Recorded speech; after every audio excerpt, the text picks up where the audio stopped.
An all-new 2020 starts right now. A chaotic scene. Local pastor Matt Baker has arrived home to find his wife, Carrie, unresponsive in their bedroom. I put my head to her chest and no air coming out, felt for pulse, nothing. An EMT told me that my daughter was dead. There was a piece of paper on the end table and something didn't set right. Your wife took her own life, and it's pretty obvious. I just kept saying there's no way. Was there an autopsy done initially? There was no autopsy done. We don't think Carrie killed herself. We know she didn't. Your assignment for today? We're investigating. We did. It was nonstop all the time. I would go, "Good morning, angels." Harley's Angels of Waco.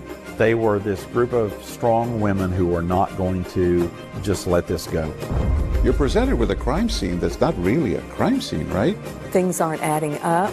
I have to know the truth. What are you talking about? Murder?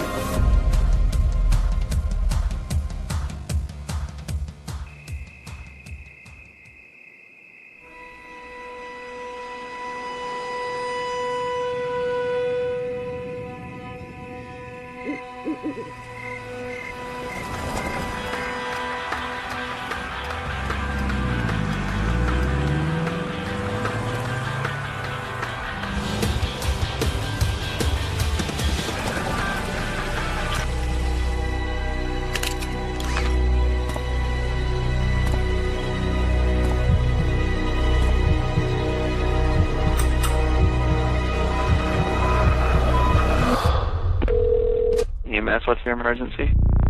My wife is laying in the bed. Her lips are blue, hands are cold. It was just before midnight here in the small town of Hewitt, Texas, on the outskirts of Waco. Beloved minister Matt Baker comes home to find his wife unresponsive in their bedroom. Their two young daughters asleep in their beds. Matt calls 911. Are you in there with her right now? Is she conscious? No, she's She's not. breathing. Did you see what happened to her? No, I do not know. The ambulance is on the way, okay? Are you right beside her right now? Yes. Matt had been beside his wife, Carrie, since they met at a Baptist summer camp and fell in love. I was the assistant director, and she was one of the camp counselors. And from day one, we kind of hit it off. Carrie fell head over heels. She told the family that she'd met a good Christian boy and she'd fallen in love. Her faith was the core of who she was. And so it was very important to her that she found someone whose faith was aligned with hers. Matt grew up in Kerrville. He too came from a very religious family.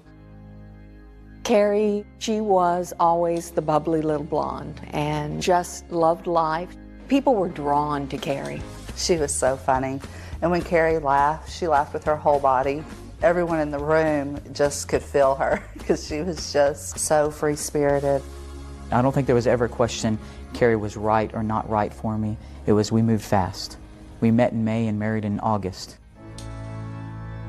We tried to talk Carrie into waiting a little longer, and she really did not want to. Carrie was looking for a husband with morals and values that were similar to what she had, and Matt, she believed, had those. That you may fear the Lord your God, to keep all his statutes and his commandments, which I command you. She was marrying a Baptist minister. How good is that? You couldn't pick a better guy than Matt Baker. Can you say Merry Christmas? No, here, take your pacifier out. Say Christmas. Can you give a kiss? The kids came quickly. Oh. They looked like this perfect young couple with this beautiful baby. Carrie wanted children. She always had, and she was a wonderful mother. She feels so pink. And then Cassidy came. It looked to the outside world like everything was just coming together for the Bakers. If you know our children or not, this is my wife, Carrie, and it's special for me to do this because they are my children, our children. Cassidy, hi. But it was just after Cassidy's first birthday when the family was dealt some heartbreaking news about her.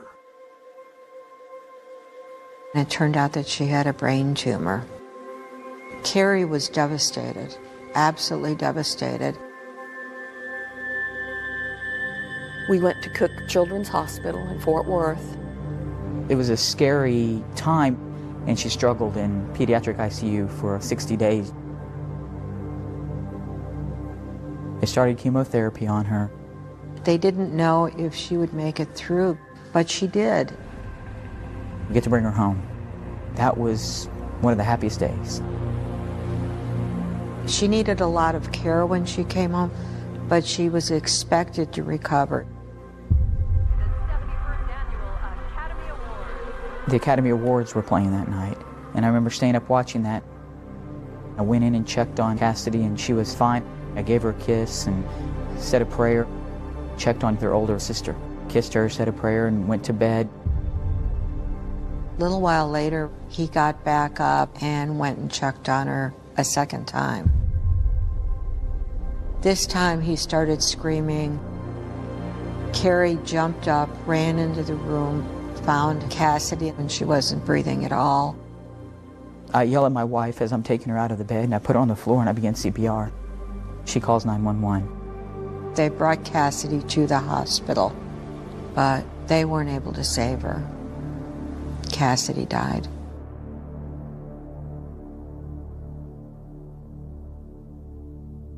I know we dealt with it differently. We would have discussions about it and pray about it. And it was a struggle. Carrie bled grief after Cassidy died. And she was having a difficult time sleeping. Carrie had been taking over-the-counter sleep aid since Cassidy died. She could not calm down at night without sleeping pills. She started writing journals, and she just poured out incredible sorrow. She thought she saw Cassidy wherever she went. It was horrible.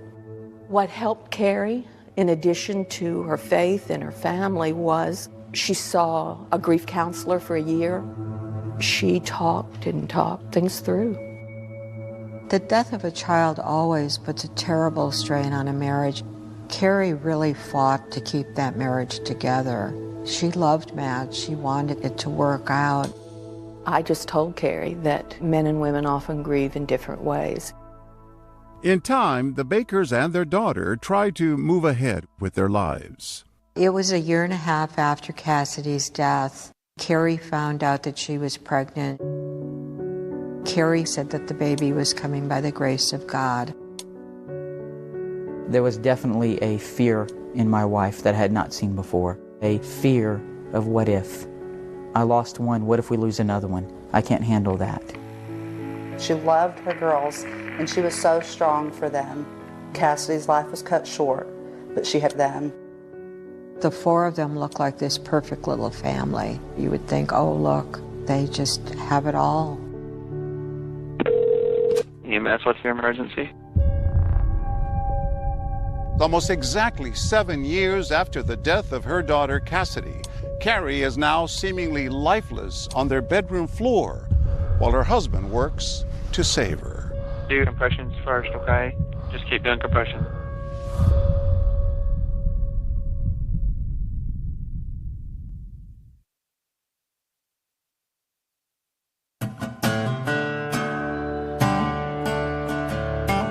Waco is a great city. It's very religious. You can't walk a block without seeing a church. It's small enough that most people are just a degree or two away from knowing everybody else. Hewitt, Texas is a suburb of Waco. Back then, maybe 12,000 people. They have their own city, government, police. And when Carrie and Matt moved in, they quickly became part of the community.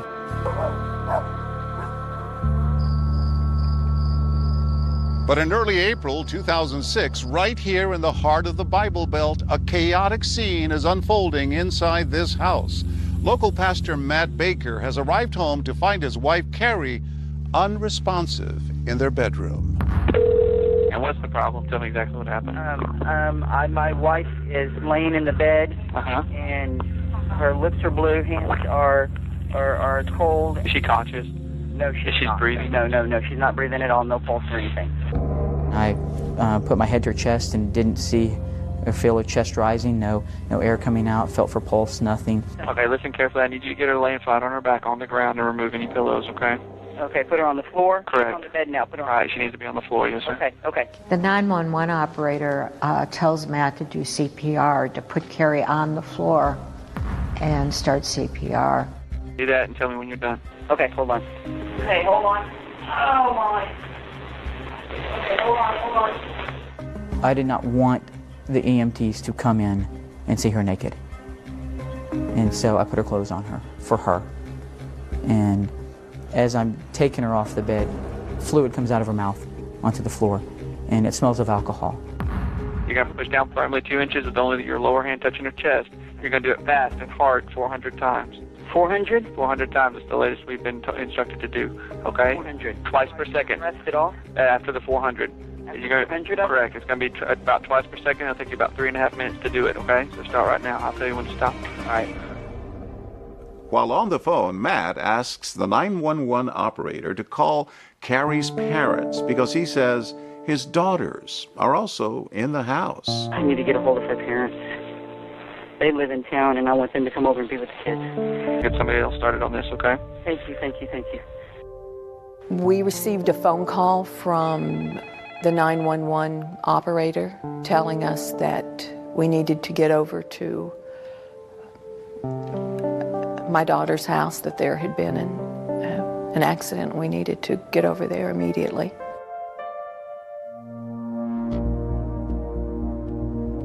Oh, she's got foam or something coming out of her nose. Okay, someone's at the front door. I gotta go. Okay, go ahead. Okay. All right. My name is Michael Irvin. I was a patrol officer with the city of Hewitt, and at that time I had only had about 6 months of actual law enforcement experience. I was the first officer to respond to the house. There was actually an EMT that met me in the front yard. Matt Baker actually met us outside and then walked us in, and he took us straight into the bedroom where his wife was at. The EMTs go in and they find Carrie on the floor. She's wearing a t-shirt and a pair of underpants. And they come in, and I step away and let them start working. There was a glass there that was actually still cold, if I remember correctly, which led into his account of what happened that night. It'd been a typical Friday night that Matt says started with him and Carrie sharing a drink before heading to the local Y. And we had a wine cooler that I'd purchased, and so she drank one, I drank one. We take our oldest daughter to swim practice that night. On the way, my wife started saying her stomach was hurting her. She just felt nauseated, wasn't feeling very good. After the family returns home, Matt says Carrie still wasn't feeling well, and after taking a bath, she heads to bed while he starts the bedtime rituals with her daughters. It's a Friday night, so they could stay up later. They could stay up till 10 o'clock watching TV. Came back, laid down with my wife. She's still in bed, half asleep, and she wants another drink. She has a drink, I have one too. She goes to sleep, wakes up at about 11 o'clock and asks me to go get a movie. And I was like, it's 11 o'clock. She goes, well, go get this movie for me and gas up because we have a busy day tomorrow. He left to go get a movie. While he was gone, he came back and he discovered that he couldn't get back in. Walk to the bedroom door and it's closed. And I try the knob and it's locked. And I knock on it and call her name, Carrie, and there's no response. Matt says he finds a small screwdriver to try to open the door. So I pop the lock and open the door and find her in bed. And it was very eerily similar to walking in the room when I found Cassidy. As EMTs in the Baker residence work on Carrie, police take note of those wine coolers on the bedside table and something else. There was this bottle of Unistom that it was almost empty. She had been taking sleeping pills to go to sleep since Cassidy passed away and started taking more and more of them. And we had discussions that you've got to stop doing this is too many. This can be dangerous.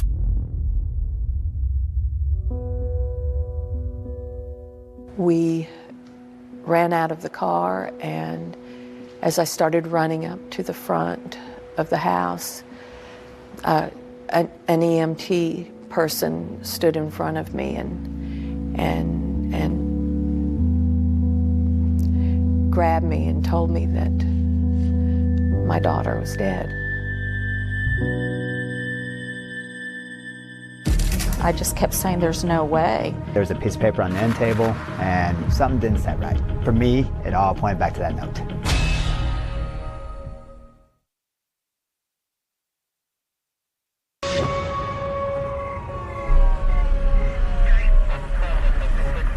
A frenzied scene has been unfolding in the middle of the night at the Baker's home.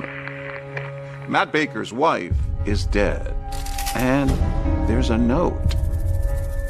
On the bedside table, there's a suicide note.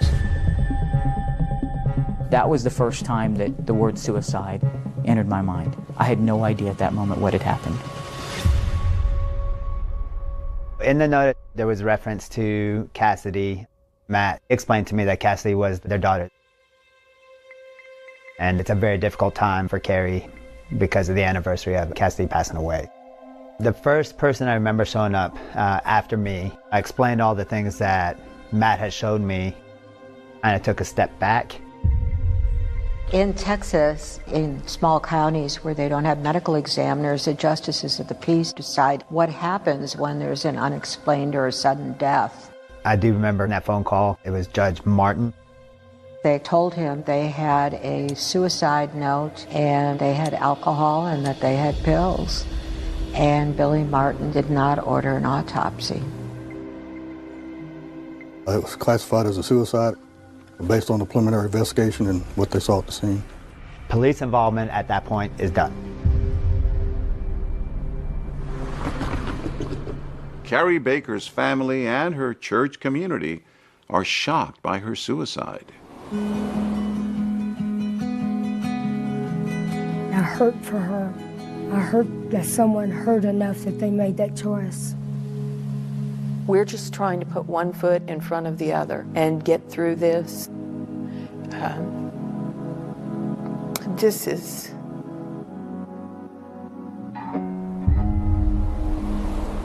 Less than 1 week after Carrie's funeral, Pastor Matt Baker is back at the pulpit here at Crossroads Baptist delivering the Easter sermon. He tells his congregation that just like Jesus, Carrie has risen up to heaven.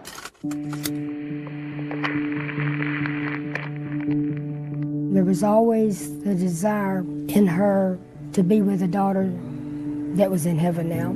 And she did voice that several times, that Cassidy needed her, she needed Cassidy. This was my wife's Bible that she carried for years. Matt had given her a Bible years earlier, and she started writing her feelings in the margins. She says, I want to go with Cassidy. She could never let go of Cassidy. It was such a strong hold on her. The week Carrie died, she had a session with her grief counselor and also saw a doctor who prescribed her medication. The next day she ripped up the prescription. She wouldn't fill it. After finding out Carrie died, I had talked to my sister Kay. I just kept saying there's no way. Carrie would never take her own life. And then that's when she told me about a visit she got from Joanne. Joanne Bristol is Carrie's grief counselor and also friends with Carrie's aunt, Kay Bailey. She had had a session with Carrie earlier that week. She had shared with me what Carrie had shared with her, that Carrie found some crushed pills in Matt's briefcase. Joanne Bristol also shared that detail and others with police in the days following Carrie's death. My sister Kay and I, we all started talking, not around Linda, but we all were sitting there going, what are we going to do? Because we knew so much about Matt. We worked at a church camp together. Matt, I believe, had been written up at that particular camp for harassing girls that I went to school with. There was also an alleged incident from his college days involving a fellow student. I was afraid of him. I was angry with him. He took away virtually my young adulthood. Laura Wilson filed a complaint against Matt, saying he sexually assaulted her. We were both student trainers for the athletic department. He was a sophomore trainer and I was a freshman trainer. She was cleaning the bathrooms. Matt came in and offered to help. He came up behind me and he pinned my arms behind my back and started trying to kiss me. I kept telling him to stop. He came up from behind me, picked me up, sat me on his lap, and he began running his hand between my legs. I was struggling to get away. He didn't stop with the kiss. He didn't stop with the touching until he was ready to stop. Now I'm left with myself, violated, in shock, not knowing what to do. All I can tell you is when she left the facility, was in tears, but nothing that I did. After the assault happened, his words to me were, "I never meant to hurt you." At the time, Laura told a college staffer about the alleged assault. Matt was not disciplined. I dropped out, dealt with recurring nightmares, dealt with trust issues in relationships. It derailed my life for many, many years. I became a different person. She eventually filed a report with police years later. They began looking into the allegations, but stopped once they realized the statute of limitations had passed. Matt Baker denies assaulting Laura or harassing any female campers. Things have been said that can be misconstrued, misinterpreted, but I can say this, I never accosted anybody.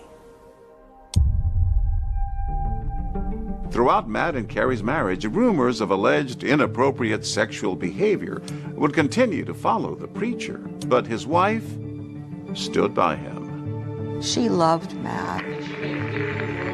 When Carrie heard allegations that Matt had been inappropriate with young women, she was his staunchest defender. She told one young woman, when you marry a Baptist preacher, women are going to come forward and make false allegations, and you have to protect him. Carrie believed him, and we believed Carrie. She was telling us the truth as she knew it. I think there's a presumption with a man of God that they have a certain character and a certain ethical base, and we believe that. Linda's sisters had hoped that by talking to her about the various past allegations against Matt, she might start to see him in a different light. But she didn't. She still had faith in her son-in-law. My sisters came over, and I told them, let's just grieve and let this go. But the family wouldn't let it go. It started with the cell phone records. And Linda soon makes a startling discovery. Something wasn't right.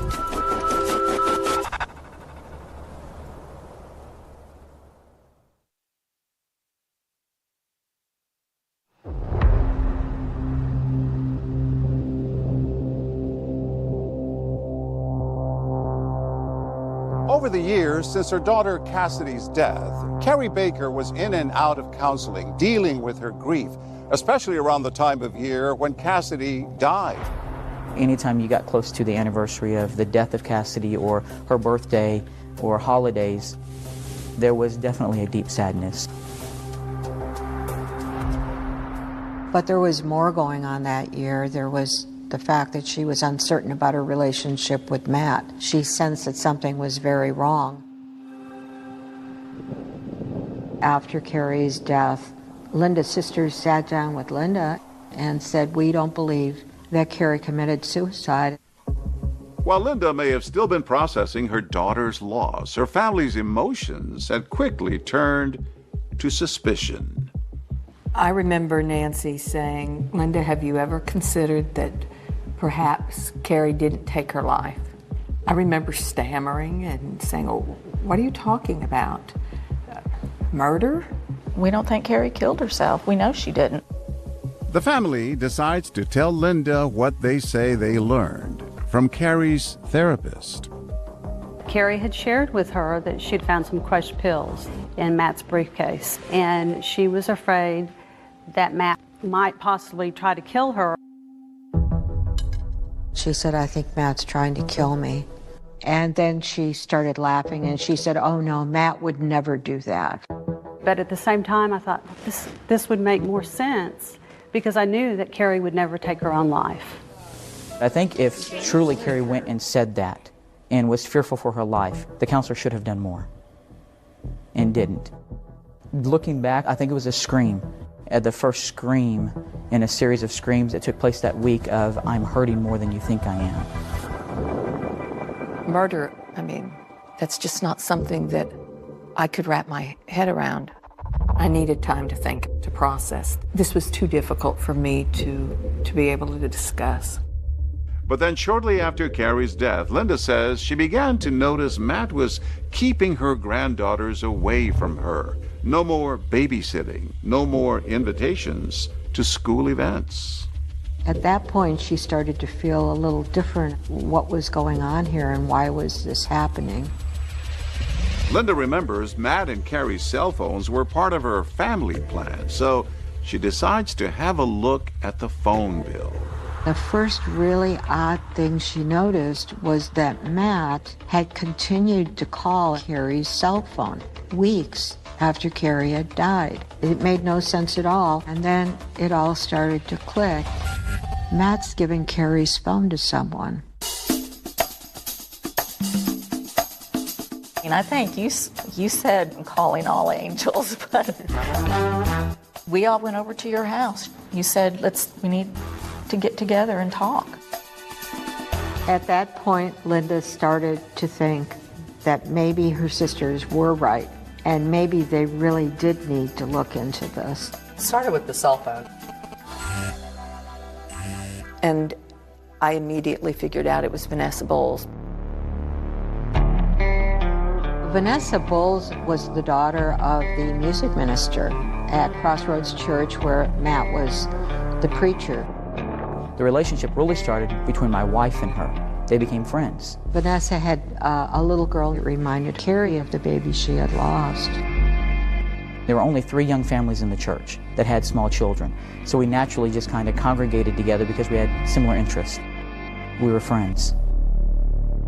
Vanessa would later describe in a recorded interview how she says the friendship evolved. So I just got divorced, and it was nice to have someone, to talk to, who was in a pastoral position. And she gives her explanation of why she has Carrie's phone.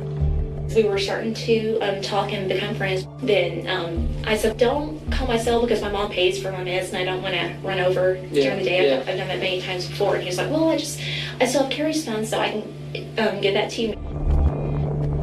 Maybe Matt was simply seeking comfort in the friendship of a fellow churchgoer. But for Linda, those phone bills had set off alarm bells. Linda went to the Hewitt Police Department. She showed them the phone bills, but they weren't interested. This was a done case. It was over as far as they were concerned. That's when Linda said, "I need my angels over here."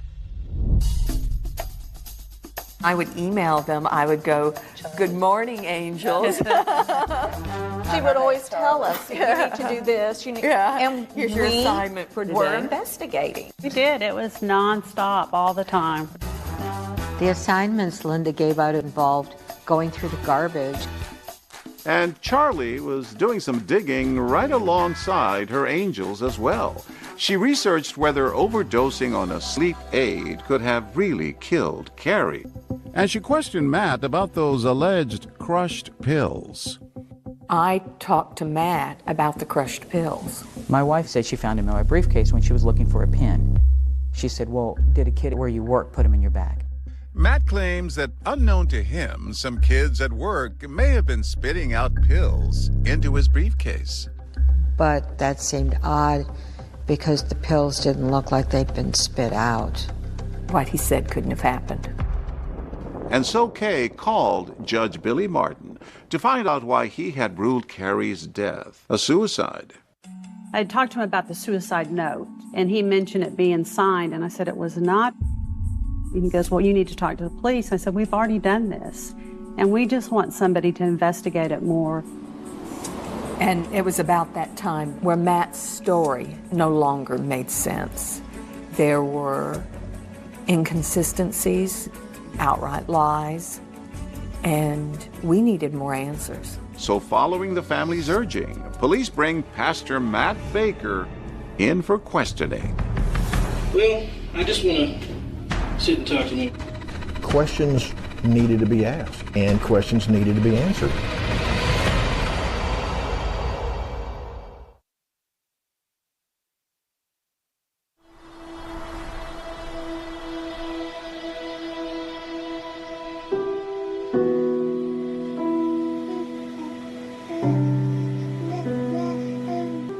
Year-old Carrie Baker has been found dead in her home.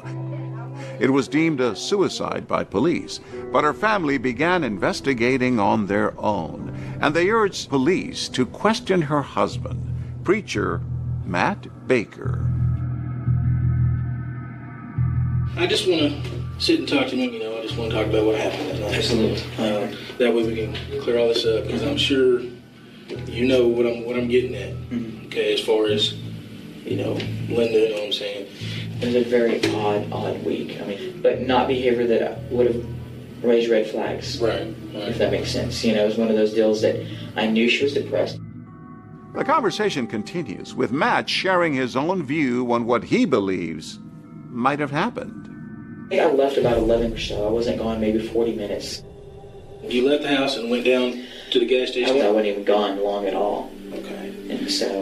And that was the strange thing about it is I question where she would have taken the medicine. Personally, this is my opinion. I don't think the medicine is what killed her. I think she threw up into her mouth, but was knocked out enough and choked on it.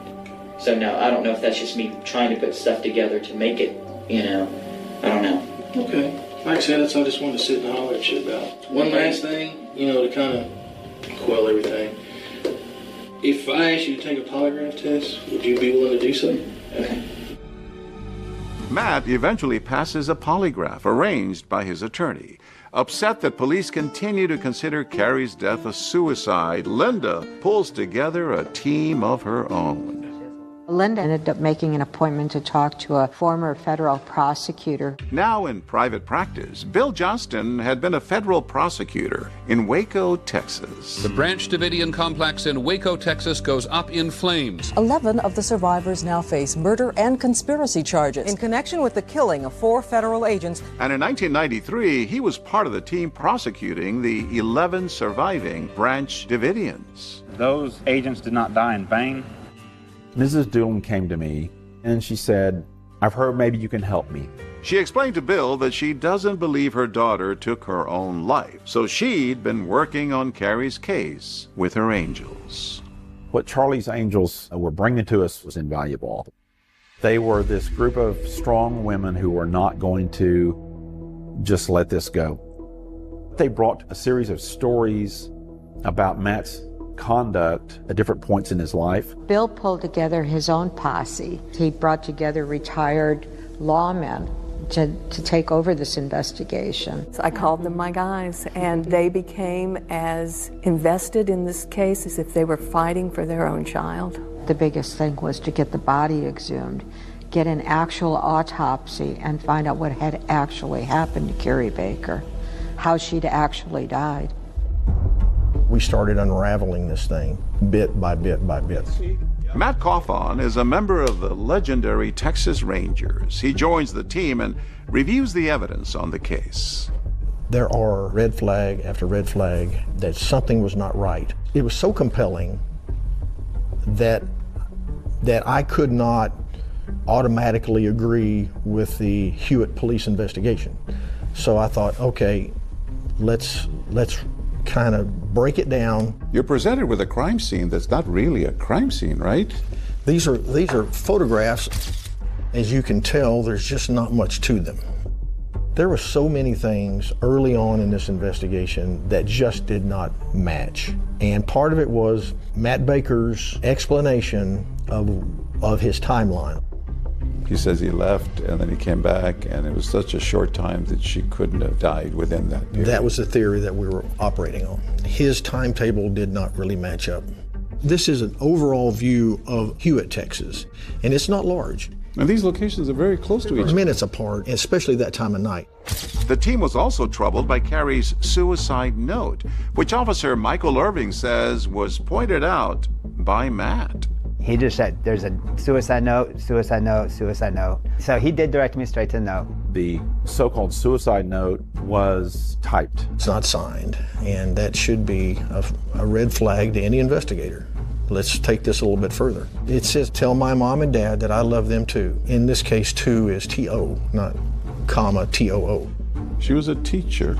She could spell. Yes. Something didn't set right.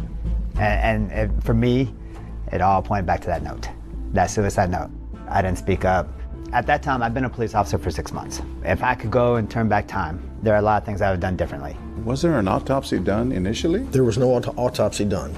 And so at this point, we decided that we needed to have tissue samples from Carrie's body, so we wanted to have that body exhumed. At the time of the Hewitt police investigation, they concluded Carrie had died by suicide of over-the-counter sleep medication. One of the tasks that Linda took on for herself was investigating Unisom. She found that it would have taken a great deal to have caused Carrie's death, and that she wouldn't have died quickly. We came up with clues that made us believe that perhaps there were prescription medications given to her without her knowledge. Nearly 4 months after Carrie's death, the Texas Rangers, in conjunction with Hewitt Police, are able to get Judge Martin to sign an order allowing for the exhumation of Carrie's body.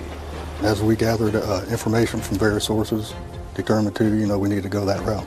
By this time, we were working pretty closely with a detective at the Hewitt Police Department. It was critical that they had an autopsy. We had a lot of circumstantial evidence, but we needed some scientific evidence. It's something that a prosecutor can hold in their hands and say, okay, now we may have something here. What else would the Charlie's Angels of Waco and their investigative team learn? A photograph was found on Matt Baker's computer. He tried to delete it. We didn't know if she might have even been involved. Was Carrie's death a terrible tragedy or something much more sinister?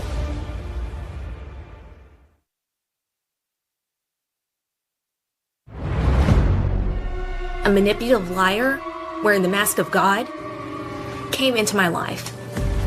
The Hewitt preacher's wife was found dead. Her death originally ruled a suicide. But is that how the mother of two really died? Maybe someone had held that coarse material against her nose. I think Carrie, on some level, understood that she was in danger. But you also discover in that Bible, Lord, I'm asking you to protect me from harm. He's having a conversation with the 911 operator, and he's not winded, and he's perfectly calm while he's talking. I'm gonna tell you right now, I don't think it happened that way. You don't quickly dress a dead body. Here's a picture of Matt Baker. Is this the other woman? I'm gonna tell what you did. And he said, you better not do that.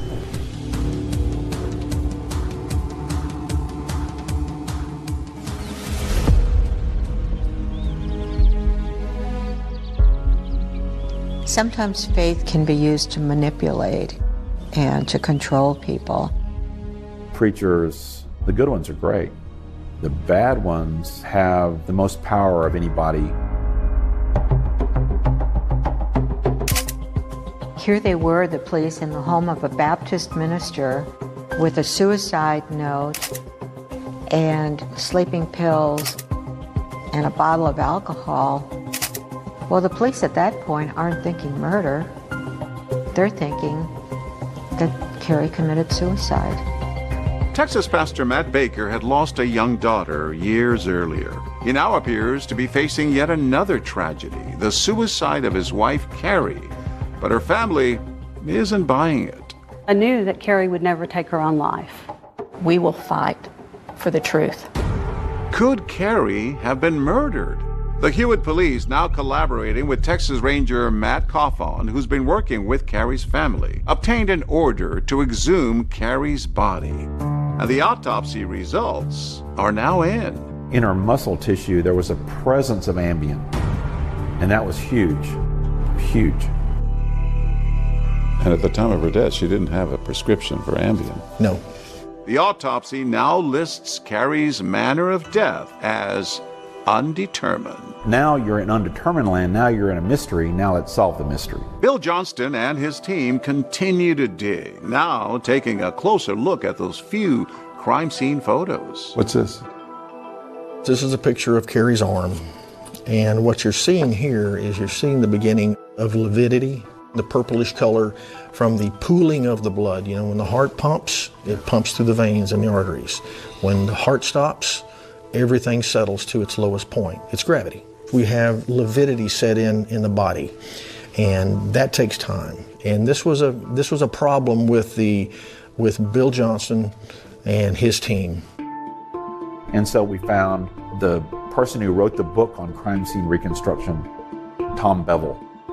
The first responders from the medical field are saying that lividity either was setting in or set, which in that time frame, that's a problem. So this is their home right there, right? Yeah, this is their home. So if he leaves his house at 11, 45 to 55 minutes later, lividity could not have been set in as it was in the photographs, all right? Cawthon and the team believe that Carrie was likely dead before Matt Baker left his home. So if Carrie's suicide was a homicide, how was she killed? The photograph showed something more. In one of the photographs, there is a small abrasion that is to the bridge of her nose. We surmised that this was very likely done using a throw pillow off of a couch. It was kind of a coarse material that very likely could have caused an abrasion. Indicating that maybe someone had held that coarse material against her nose. That's right. The abrasion on Carrie's nose, it's not noted in the autopsy, but the presence of the generic form of Ambien is. So Bill Johnston wants to look into Matt's digital trail. He sues Matt for wrongful death and obtains access to his computer records. A month before Carrie's death, they discovered Matt was on the computer searching for the term overdose by sleeping pills. I did search that. I did research to see, can you overdose? Is that even a possibility that I need to worry about? My wife overdosing on sleeping pills. As they continued to go through the computer, they found where he tried to buy Ambien, had moved it into a cart to purchase it. And that bit of forensics in the computers now hard linked into the toxicology forensics. Our theory became, the Ambien in the wine cooler, he got her sleepy with that so he could later suffocate her. That was our theory. And remember those writings in Carrie's Bible about Cassidy? Well, those were written years earlier, but there was a recent troubling entry dated just 5 days before Carrie's death, which says, I feel like I have so much worry. Lord, I'm asking you to protect me from harm. I am not sure what is going on with Matt. What does that indicate? It's ominous. It's almost like she is afraid of him. Looking back on it, they were predictive. I think Carrie, on some level, understood that she was in danger, and she didn't realize that at that point that he was involved with somebody else. During this investigation, we got a clue from a woman who worked in a jewelry store and said within a couple of weeks after Carrie's death, Matt Baker comes into the jewelry store with a woman, and they're looking at engagement rings. No, we were not. One of our rules for our kids was when they turn 6 years old, they can get earrings. And so we began looking for jewelry, earrings. Here's a picture of Matt Baker. Is this the other woman? This is Vanessa Bulls. She was the other woman. Now, this is a photograph that we found on his computer in trash.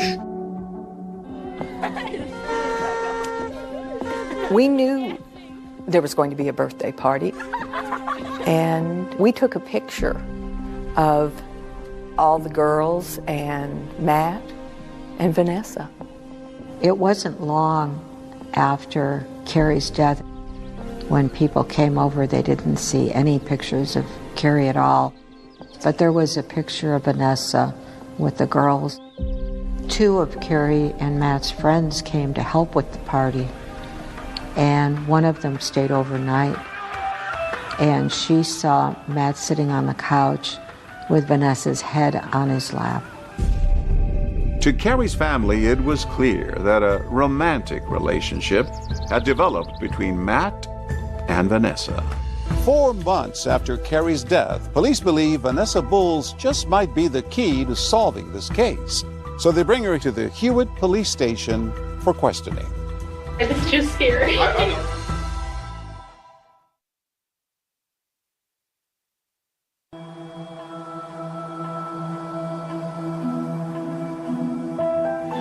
Sorry to keep you waiting. Like I said, I'm going to ask you some questions about that, Carrie. Okay. It just doesn't mean the truth. Okay? I'm sorry, this is just scary. I know.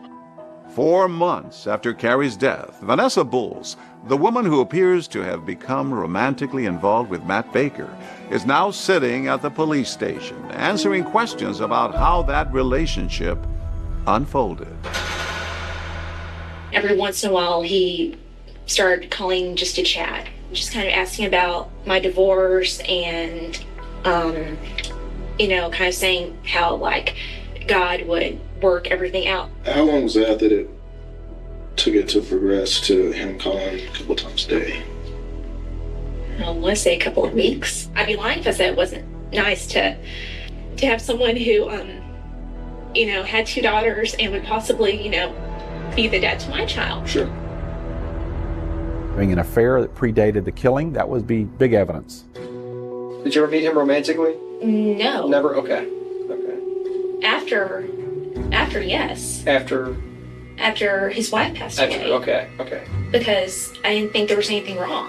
2020 obtained emails, never before broadcast, that show Carrie and Matt's relationship unraveling in the weeks before Carrie's death, at the same time as Matt and Vanessa's phone calls start to heat up. She sensed that something was very wrong. In one of those emails, Matt blames Carrie for Cassidy's death, writing you wanted her to be pain-free, and then telling her your prayer was the one that was answered. That made her angry, and she was going to leave him. I suggested they get counseling.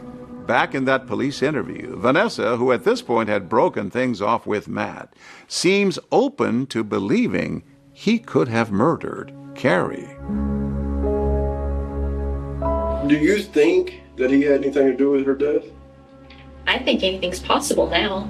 The Hewitt preacher's wife was found dead in her home. Her death, originally ruled a suicide.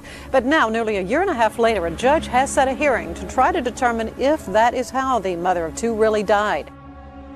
A formal inquest into Carrie's death was held, but in the end, the justice of the peace, who initially declared it a suicide, made the same determination that the autopsy had made a year earlier. That Carrie Lynn Baker's manner and cause of death shall be recorded as undetermined. So what do you do? And at some point, we have to do what we think is right. And in this case, it was to get an arrest warrant for Matt Baker. Even though it wasn't ruled a homicide, nearly a year and a half after Carrie's death, Matt Baker is arrested for her murder. Matt Baker is accused of drugging his wife, Carrie, with sleeping pills and then suffocating her with a pillow. There's no way that he could take a life. And I know my sons, and I just don't believe he could do that. And we have breaking news for you now from the McLennan County Jail. Matt Baker could be released any time now. His $200,000 bond has been paid in cash. My best decision was to move away from there and to move back here to my hometown, where I felt support and felt loved.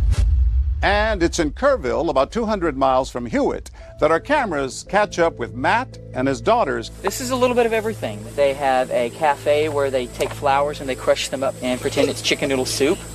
Don't be embarrassed. 2020 gets a glimpse of life with their father. Favorite thing to do is play with my dad. After losing their mother. Each have their own, Mine, hers. you know, and they separate pants from shirts. I pick mine and then he picks hers. But I have to okay hers. Yes. Why? Because she likes spaghetti straps. But I don't wear them to school. I'm not allowed. And during this last year, he was a single parent, working and taking care of his girls. They emotionally attached to their dad very strongly, the younger one especially. This is my favorite toy because it used to be my dad's when he was a little kid. Once Matt was released, he went on kind of a press tour. He tried to tell the world his side of the story. Would Matt Baker have the nerve to actually interview for and do a photo shoot with Texas Monthly? Yes, he would. Pretty much anybody who wanted to talk with him, Matt Baker had an open door. Tonight on 2020, was it suicide or murder? The story goes national, and Matt Baker sits down with 2020 for an interview. He proclaims his innocence and denies he had an affair with Vanessa Bulls. It was a friend, it was a very good friend, but there's nothing there now. I don't believe in adultery, I don't believe in divorce. The problem was that for him was that he changed his story a little bit every time he gave one. Matt tells 2020 that it was the police who found that suicide note. One of the police officers found it and handed it to me, and I held it in my hands for a brief moment, and I looked at the first line, and I handed it back and said, I can't read it right now. But listen as Matt refers to that suicide note in his 911 call. My wife is laying in the bed, and her lips are blue, hands are cold, and there's a note that says, I'm sorry, basically. There's no way I could ever have hurt my wife. I loved her. She's the mother of my children, and I miss her, and I did not hurt my wife. We felt validated with the arrest, but I'm going to tell you right now, all the arrests in the world mean nothing without a good prosecution. The Texas Rangers made an arrest on the case, and the case was then transferred to our office. And I believed that Matt had killed Carrie, but I didn't feel like that we had the proof to take it to a trial and get a conviction. If you get an acquittal, it's over. 6 months after Matt Baker's arrest, the murder charge is dismissed after prosecutors failed to indict him. It was frustrating, but I mean, we knew it would take time and we weren't going to stop. People started running around town with bumper stickers that said "Justice for Carrie." Love trumps evil was underneath it. We had truth on our side. We had God on our side. We had Bill Johnston, and we were going to continue civilly. But his story was not adding up anymore. You wouldn't have left those two girls there if you didn't think it was safe. And would Matt's account of what he says he did when he found Carrie check out? He's not winded, and he's perfectly calm while he's talking. I'm going to tell you right now, I don't think it happened that way, John. I just don't.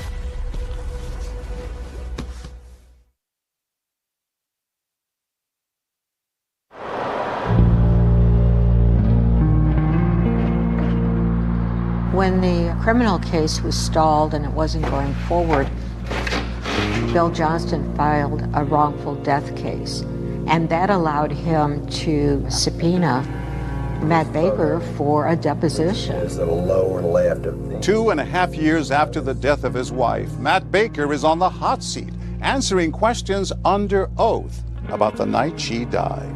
About 10:45-ish, a little before 11, she asked me if I could run a couple of errands. Now, had she sort of refreshed herself and gotten awake and got forward thinking by that time? It was still kind of that half awake, just talking, but still kind of real drowsy. I'm conjecturing that it went through his mind that maybe she already took all the sleeping pills before he left.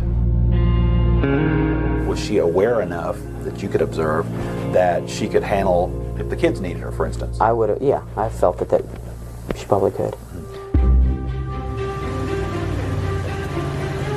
She had to be fine, or else she was incapacitated and he was a bad father and he just left his girls with an incapacitated person. Which one is it, Matt? So he chose the high road, that yes, Carrie was fine. So if Carrie's fine, she's not getting ready to die. Bill was able to ask him question after question after question and get answers from him that were very helpful. While you have the phone pressed against your shoulder, you put on her panties first, is that correct? I believe that's right. And then what did you do? And I put on her shirt. Okay, and she's on the bed at this time? Correct. But Matt had told police a different version of how he dressed Carrie that night.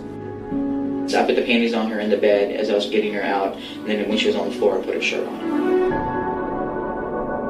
The clothing, it appears consistent, especially her panties, as to how you would typically find if they were put on by the individual, not somebody else, with a lady who is not able to assist. If he would lie about dressing her, why? And he wanted to explain their body was cold by saying she was nude on top of the bed, as if she would have aired out, cooled off. Just a stick figure to put where she came to rest once you moved.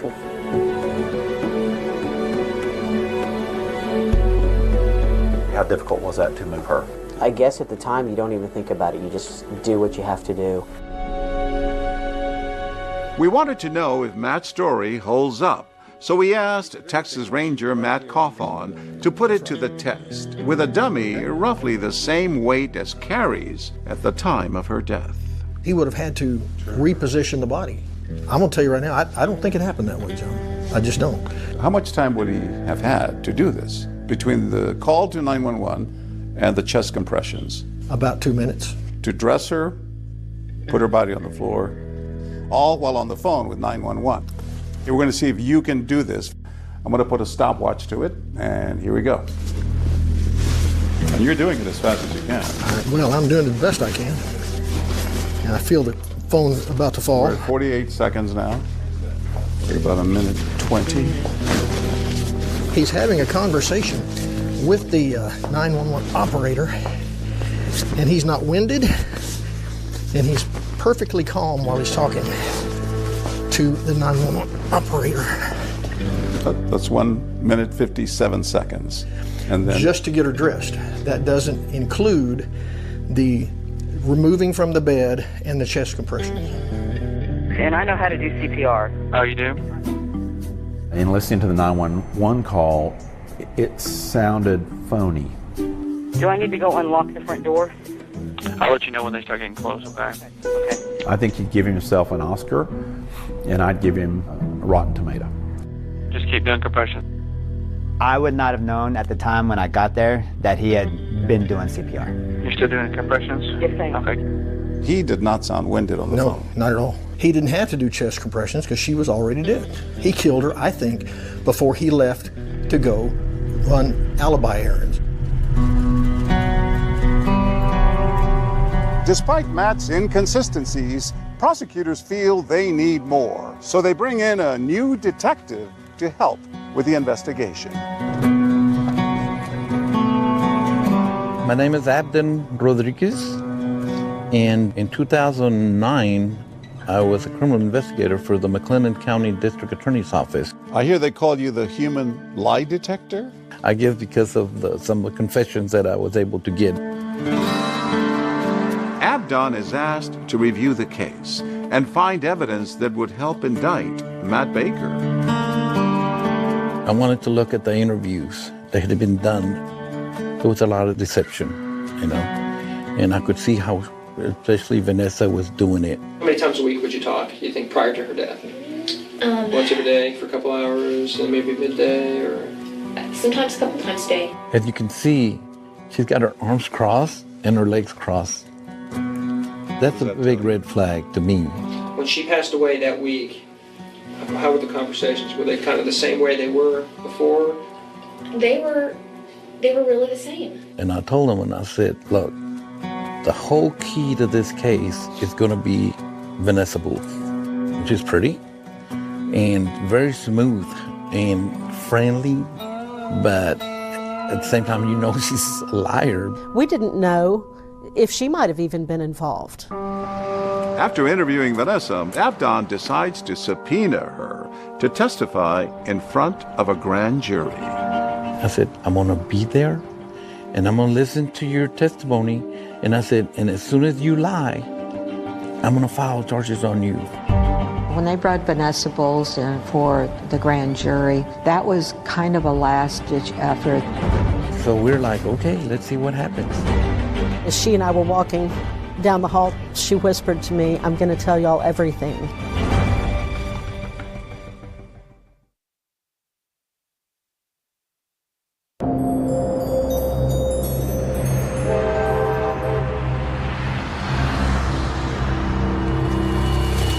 Behind closed doors, Vanessa Bowles' grand jury testimony is the last step in getting Matt Baker indicted. A former preacher charged with the murder of his wife. Finally, Vanessa's testimony is the smoking gun. Yes, it was. It was. She had everything we needed. The civil case was dropped at that point in order to let the criminal case continue. Matt Baker is charged with first-degree murder, accused of drugging and suffocating his wife, Carrie, and making it look like a suicide. He pleads not guilty.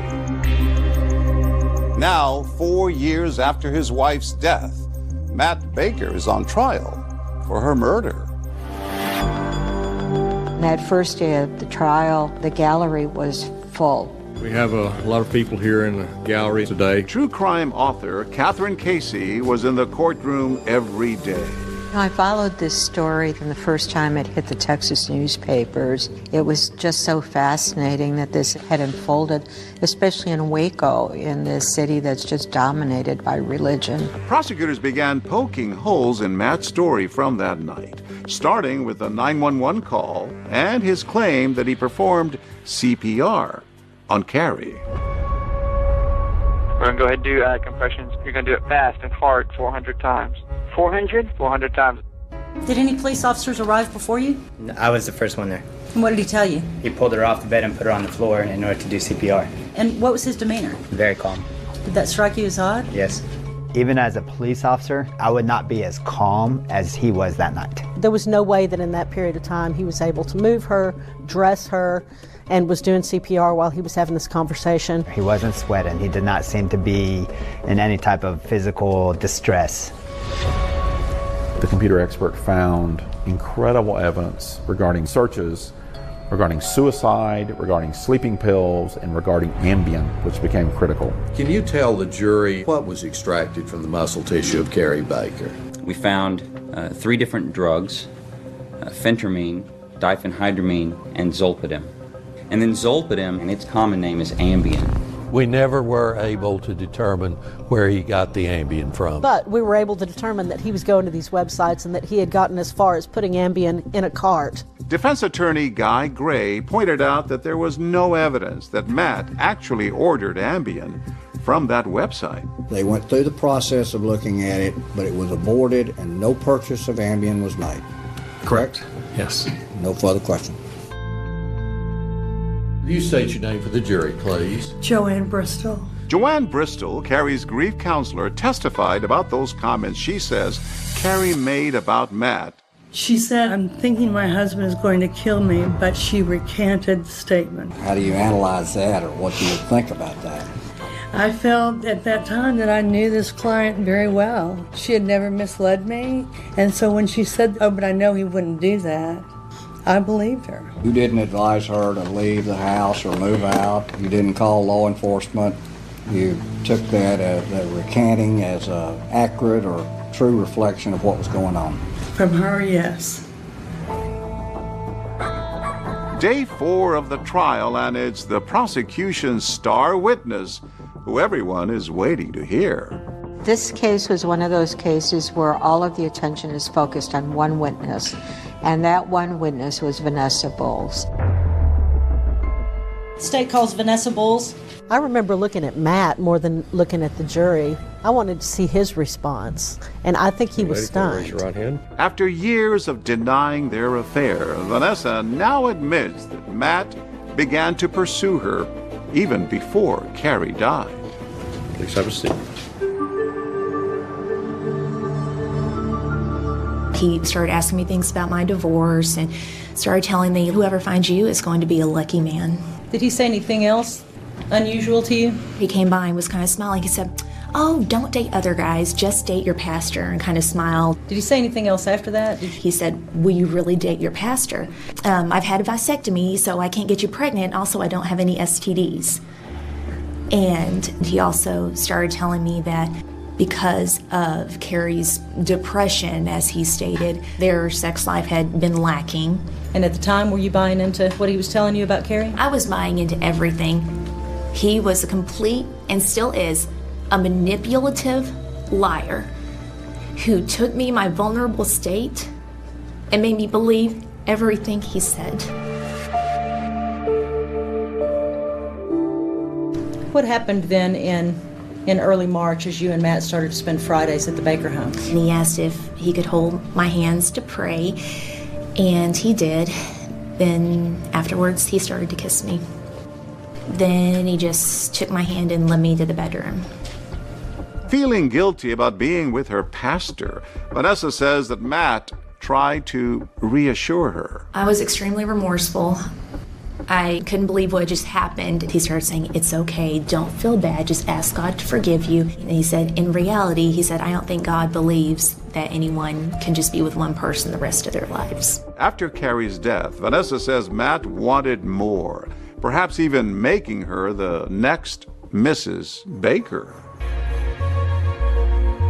At some point, did you and Matt take the girls and go to Kay Jewelers in the mall? We did. He stated that the girls wanted to go look at wedding rings for me. Are you telling the jury that he was prepared at this point, a week or two after Carrie's death, to trade in Carrie's wedding set to get you a ring that you wanted?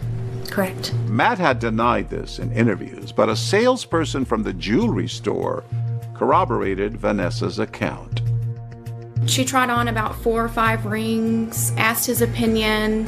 He just would tell her it didn't matter what he liked, it was what she liked, because she would be the one wearing it. Vanessa then drops a bomb when she says not only did Matt want out of his marriage, he said that if we ever fell so much in love that he would find a way out of it. She also knows what happened to Carrie Baker. I told him, I'm going to tell what you did. And he said, you better not do that.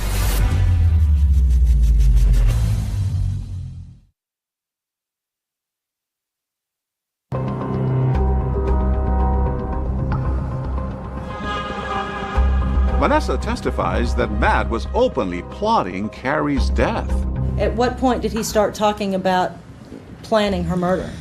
It was sometime mid-March. He said that, she took sleeping pills every night, so maybe he could make it look like she overdosed on sleeping pills. Vanessa Bowles talked about how Matt had ruminated about all the different ways he might kill Carrie.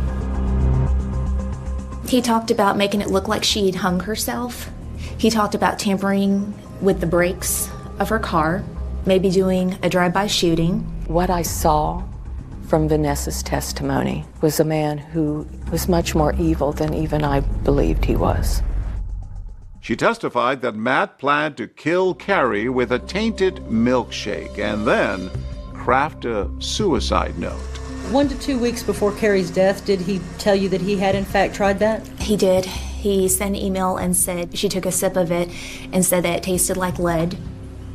And so then he said he took a drink and said, oh, well, the ice cream must have been bad. He mentioned that he would leave a note, and he said that he would type it. And I said, that's never going to work. You're going to be caught. And he said, oh no, she types everything. Did he say something else about what he believed other people thought about her mental state? Oh, he said that no one would question it because of how depressed she was. Vanessa stuns the courtroom when she says Matt Baker told her how he killed his wife. He had gotten big horse pills. He said he emptied out all the contents and put crushed Ambien in them. He said he handcuffed her to the bed, started kissing her and touching her all over until she fell asleep. Then he said he got the pillow and put it over her face. What did he say happened next? He said that he thought she was dead, and he just said she just took one big ass for air, and he said, oh, and then put the pillow back on her face, except he did this with his hand to be sure that he suffocated her. He didn't even feel enough remorse when he realized that she was still alive to rethink it. He just wanted to finish the job. He said he typed out the suicide note, printed it, got her hand, and he said that he ran her hand all around the sides of it and put her fingerprints all over it. He said that he set everything up, locked the door, and left.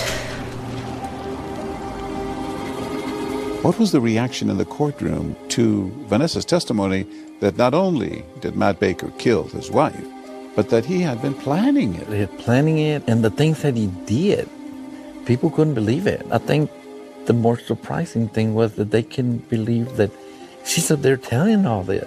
So you knew that Friday, April 7th of 2006 was the day that he was going to try it again? I knew he was going to try it then, yes. All right. And you didn't report that to anybody? No. Vanessa says she had second thoughts about Matt and the cover-up of Carrie's murder. Not only had I known about this and not done the right thing, in truth, who would believe me? He was a preacher. And so I felt like I was stuck. She then chose to break it off with him. I decided that I didn't care what he told me anymore, that we didn't worship the same God. So I called him. I told him, I never want to see you again. And he became irate. He started saying, I killed my wife for you, and now you're leaving. In a move Vanessa believed was meant to intimidate her, she testifies that Matt sent her an MP3 of a song called Dirty Little Secret.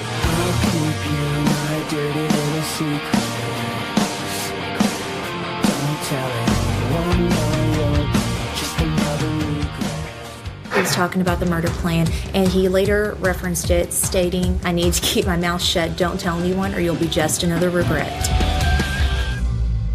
I'll pass the witness, Your Honor. Ms. Bowles. The defense pressed Vanessa on why she was now coming clean about everything. How would we know to believe you, Vanessa? Because what do I have to gain from this right now? I'm setting things right.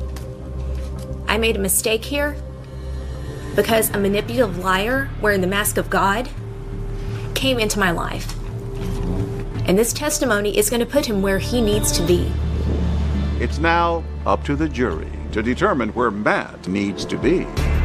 Folks, we can't protect her from harm. The only thing now we can do is give her justice. Then turned and pointed to Matt and said to convict this murdering minister and find him guilty for one reason only, because he is guilty. The indictment says there's got to be facts of drugs and a pillow. And the only way you can get those facts is by believing Vanessa Bowles. And she is just not credible. I think a lot of people struggled with Vanessa. I mean, she had done horrible things, but I think it really helped her credibility when she was on the stand because she didn't try to fade her own culpability. I think Vanessa was absolutely the key to the case. They've reached a unanimous verdict, is that correct? Yes, sir.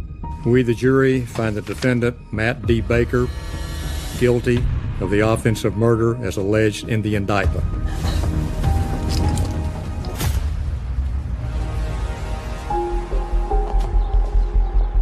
For the sentencing phase of the trial, the jury gets to hear additional testimony. They came back and had witnesses from his past come and talk to us about things that he had done. One by one, women testify about sexual misconduct they say they endured from Matt Baker. He came up from behind me, put his hand on my breast. I pushed him away, told him no. He tried to kiss me, told him no. I remember having to use all my strength to try to keep him off of me and from taking my clothes off. Including Laura Wilson, the student trainer who worked alongside him in college. He took his hand and began running up my thigh and between my legs. I think as a jury, to see, what all he's been doing since he was a teenager made us 100% feel like that we had definitely made the right decision. The jury sentenced Matt Baker to 65 years in prison. And finally, Carrie's mother has a chance to confront him directly. I'm talking to you, Matt, today, okay? You haven't looked at me in almost 4 years. Can you look at me today? So what does Matt have to say from behind bars?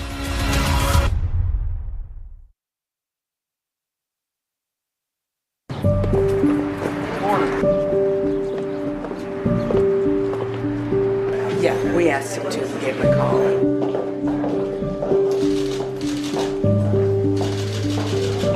The sentence of the court that you be confined for a term of 65 years. There's some victim impact statements given by the family of the victim. You may proceed. I'm talking to you, Matt, today, okay? You haven't looked at me in almost 4 years. Can you look at me today? For a little while, okay? But she did talk to him directly, and he looked down. Matt, she loved you. And then you took her from us, Matt. You discarded her like she was yesterday's trash. You murdered the mother of your children. But love trumps evil. I don't know why, but I felt pity for him. I truly believe in my innocence. I believe the jury made a mistake in this. After his sentencing, 2020 speaks with Matt Baker again, this time in prison, where he finally admits to his affair with Vanessa, but continues to maintain his innocence. I'm coming clean on the lying about Vanessa. I made a mistake. I'm human. I made a mistake there. I should not have ever got involved in that. I was having a tough spot in my marriage, and I took the chicken way out. But I would never have hurt my wife. I never did. I never laid a hand on her, ever. Their mother was erased from them. They need to know she loved them. And she didn't leave them by choice. A year and a half after Matt's conviction, Linda was given custody of her granddaughters.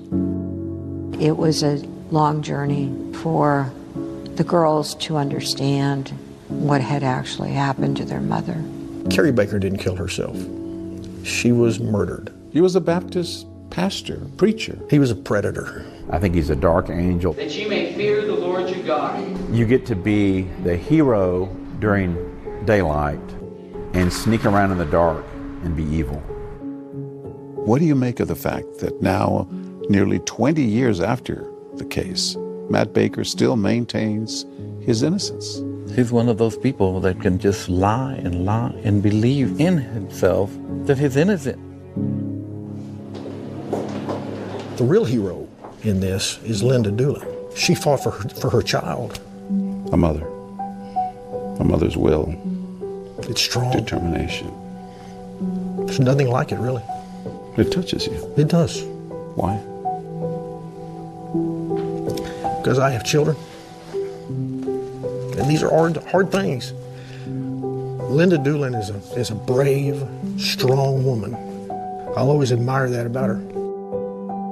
We love each other, and we knew Carrie did not take her life, and we weren't going to sit back until somebody would listen to us. She was an amazing mother, and she would fight for any of us. And I just wanted everybody to know the truth. Carrie's family is still so heartbroken over their loss, but committed to remembering the joy she brought them all. We should point out tonight that Matt Baker hasn't seen his daughter since he went to prison, but he hopes they'll visit one day. As for Baker, David, he has exhausted all of his state appeals. For an inside look at tonight's 2020, join me for our brand new podcast, 2020, The After Show. Thanks so much for watching. I'm Deborah Roberts. And I'm David Muir from all of us here at 2020 and ABC News. Good night.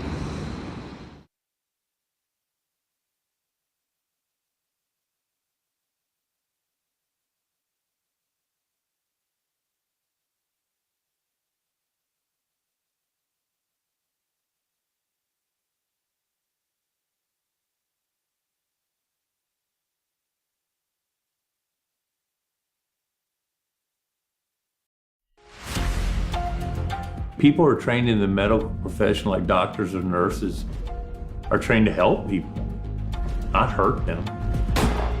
She had killed one of our hometown heroes. When you have a .38 gun and you have hatred for somebody, bad things are going to happen. She named her right before she died as the person who had shot her. She is referred to as the most hated woman in America.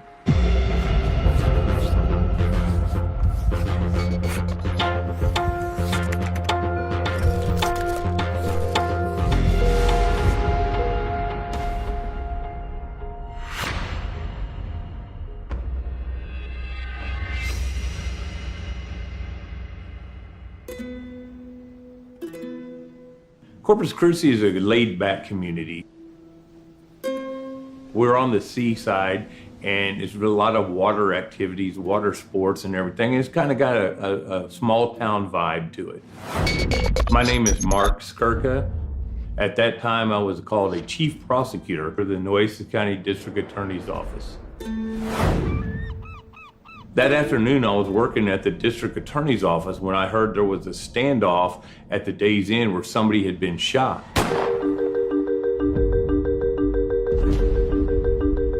I also heard that the suspect had been holding a gun against her head for several hours with the police and refusing to surrender. The Friday afternoon it happened, I was contacted by my supervisor and dispatched to the scene of the shooting. My name is Ray Rivera Jr. I was a Corpus Christi police officer for 30 years. We lost a great person. She had killed one of our hometown heroes.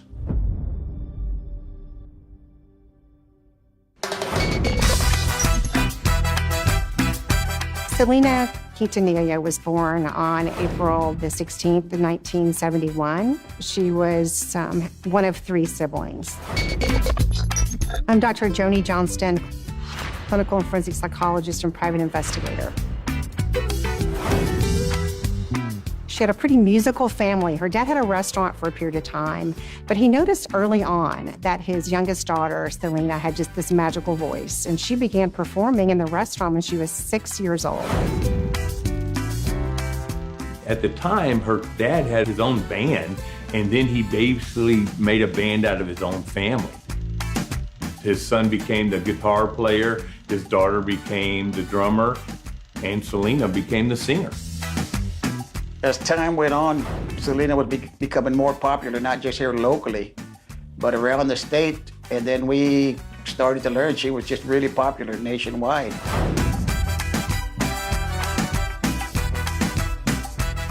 She was incredibly famous during her reign. My name is Rod Demery, and I'm a retired homicide detective. She was a Latina singer, and people were wildly crazy about her music. I think her sort of a hybrid, from American music to Latin music was really interesting. She had fans of all sorts, but particularly in the Latino community. She became really the queen of Tejano music. And this was a form of music that was very, very popular in Mexican-American community, particularly in southern Texas, but it wasn't something that was necessarily widespread in the United States. And so it was so wonderful, I think, for her community to feel like this is somebody who is an up-and-coming star. She's representing us, and she's representing our culture, and she's representing our music.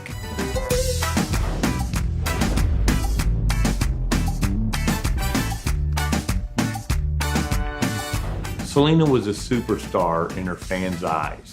Selena had a God-given ability to sing and to bring entertainment to people from all walks of life. She had such a sparkle about her, and her voice was so gifted.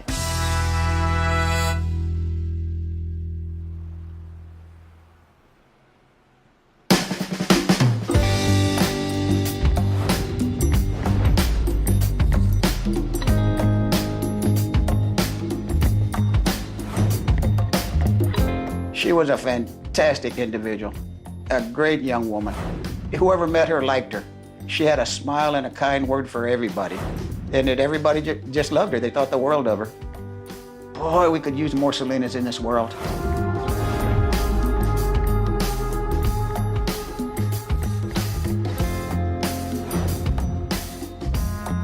Selena loved entertaining the public, loved singing, loved being on stage, but she had another secret passion. She loved to do fashion design.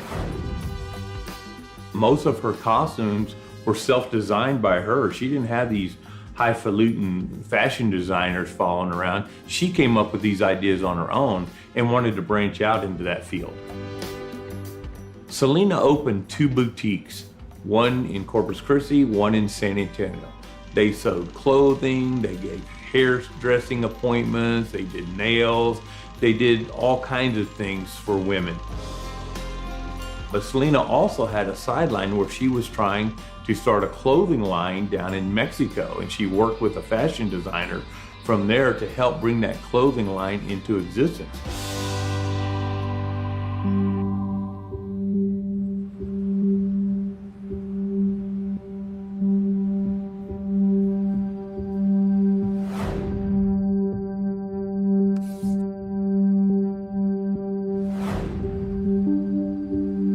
Well, things were sailing along pretty well with the businesses, and Selena's career was just increasing and increasing. And Selena's dad started hearing things. He heard things like people were not getting the stuff they had supposed to get from the fan club. Essentially, like you sent in your money and you were supposed to get like a signed picture from Selena or some membership card. He was getting complaints that people were not receiving what they'd been promised. He was very concerned about this because as he knew that if you get mad at the fan club, that may make you mad at Selena. He realized something was up and something didn't smell right.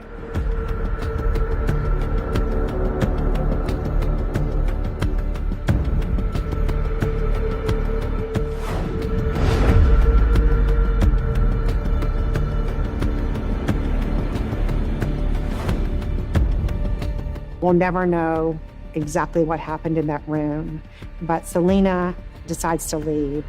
She gets up and she's walking to the door.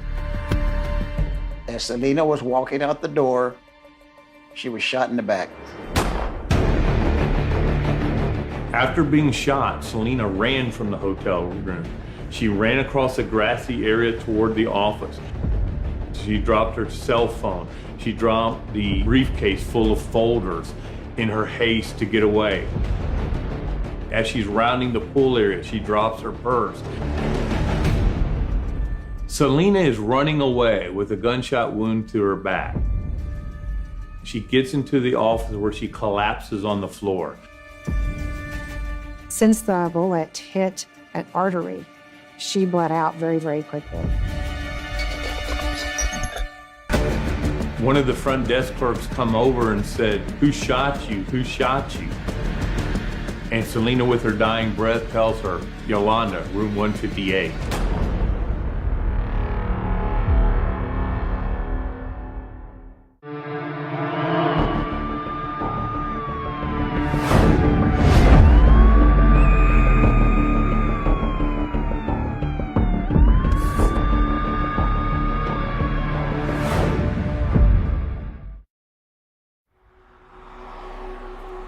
Yolanda Saldivar was from San Antonio, born and raised in San Antonio, came from a large family.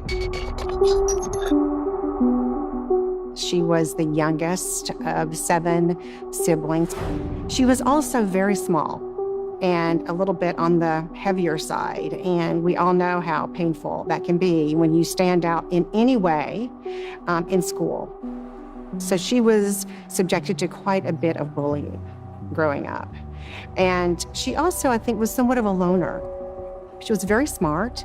She did well in school, academically, but I think socially she was pretty isolated. I think her family was pretty close-knit. They loved each other, but there were a lot of financial struggles.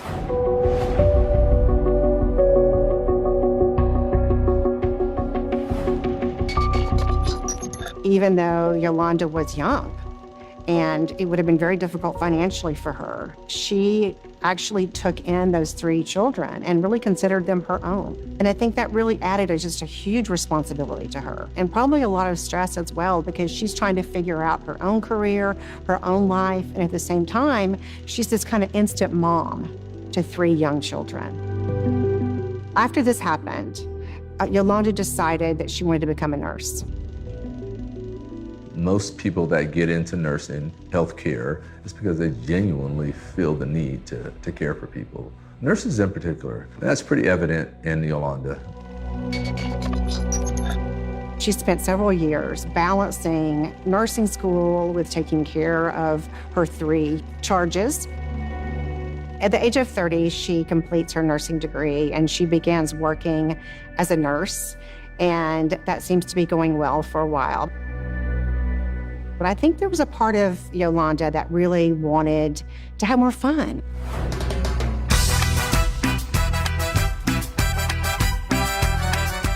One of the things that Yolanda really clung to, no matter how tight finances were, is she seemed to really, really love live music. It was through this that she ended up attending a Selena concert.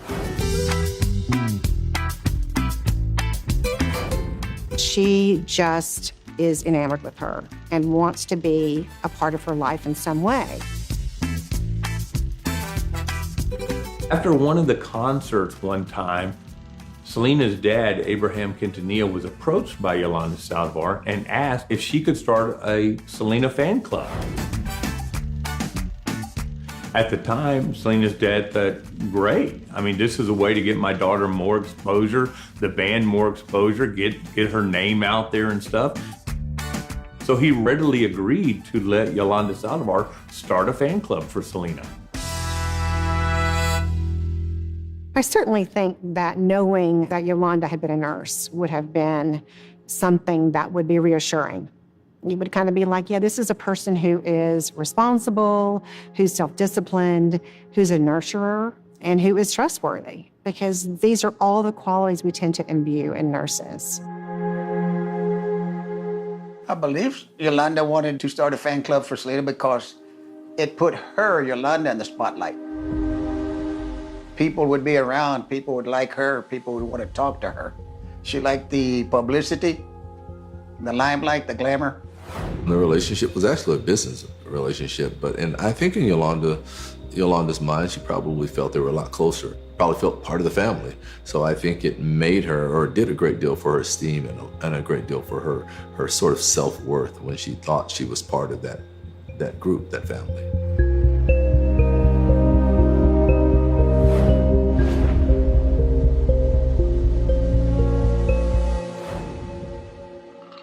I think what develops almost this big sister, little sister relationship, where I think Selena starts relying on Yolanda.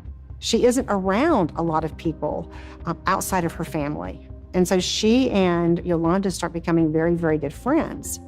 And Selena, I think, begins confiding in her. And she then ultimately asked Yolanda to work for her for money. You know, she basically says, oh, you've done a great job with this fan club. Would you become my personal assistant? And Yolanda, I think, this is a dream come true for her. And so she quits her nursing job and dedicates all of her time to being with Selena, helping Selena. And then it becomes even more expanded when Selena decides to open some clothing boutiques, which is a real passion for her.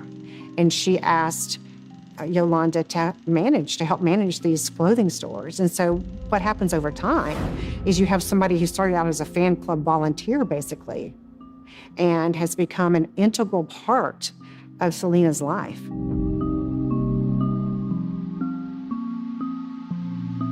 She had access to Selena's credit cards.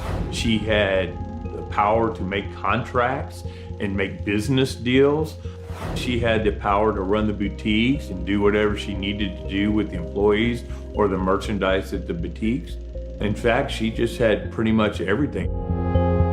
Yolanda Saldivar and Selena were almost inseparable. They would give each other gifts. Selena trusted her implicitly. I think for Yolanda, she has finally achieved a dream of hers, which is to be needed by somebody who is special and powerful and a star. And I think that gave Yolanda this sense of self-esteem. I think it filled a hole that she had in her.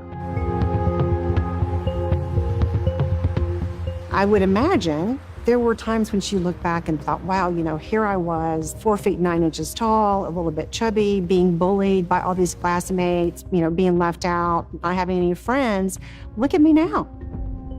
I am one of the closest friends to one of the rising superstars in music. And I think she absolutely loved everything about it.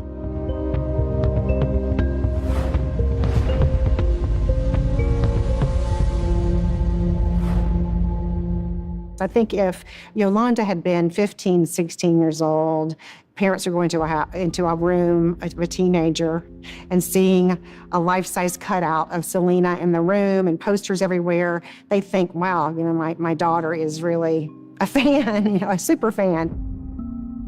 I think for a 30-something-year-old woman to have essentially a shrine to the person that she really is working for, I think it does speak to how central Selena was to, in some respects, her emotional well-being. I think it just reflects that this was her world. There would be no doubt walking into Yolanda's home that Selena was the most important person in her life.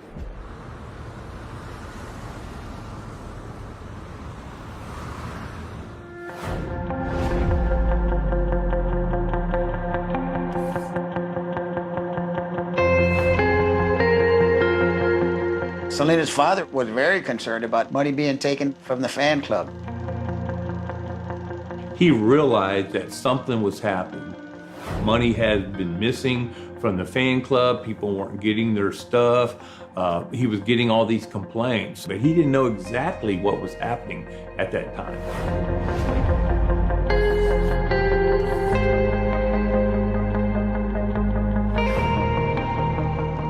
Eventually, Selena's father realizes that Yolanda has taken quite a bit of money, upwards of $30,000. So he decides that he's going to call a meeting with the family and Yolanda and confront her with it. When Abraham Quintanilla confronted her to her face, something's going on, people are complaining about that. Yolanda Saldivar always had an explanation. Oh, Mr. Quintanilla, they're trying to get more than what they paid for. Oh, Mr. Quintanilla, I did send them the picture. Oh, Mr. Quintanilla, they're just lying about that because they want more stuff. She always had an excuse for everything. I find it shocking when anyone steals from somebody that trusts them, that cares for them, that believes in them, that becomes friends with them. That is shocking.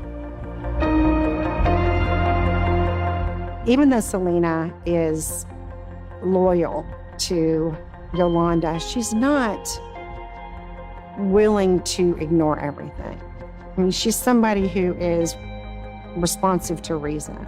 I think she still cares about Yolanda at this point, for sure, but I think she starts realizing that Yolanda has made some mistakes. And so I think that while Selena probably still loved Yolanda, she was starting to not trust her.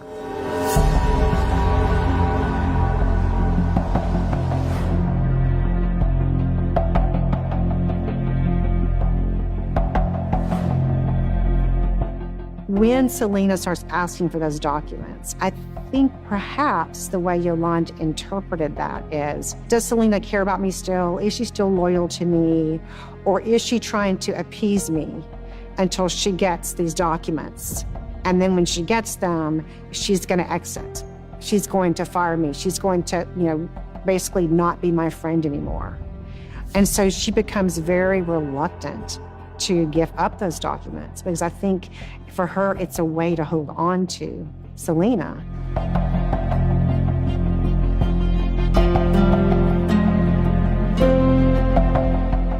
On March 30th, Selena Quintanilla drove over to the Days Inn to meet Yolanda Saldivar in her hotel room, ostensibly to get the records back. As part of their discussions, Yolanda tells her something horrible happened when I was in Mexico on business. I was raped by 2 men. And Selena is just very supportive of her. She's distressed by this. The next morning, Yolanda calls Selena and says, I need to go to the hospital and get checked out. Selena, being the nice person she was, went over there and took her to the hospital. When they returned back to the motel, both of them went inside the hotel room. An argument began. Shortly after that, Selena was shot.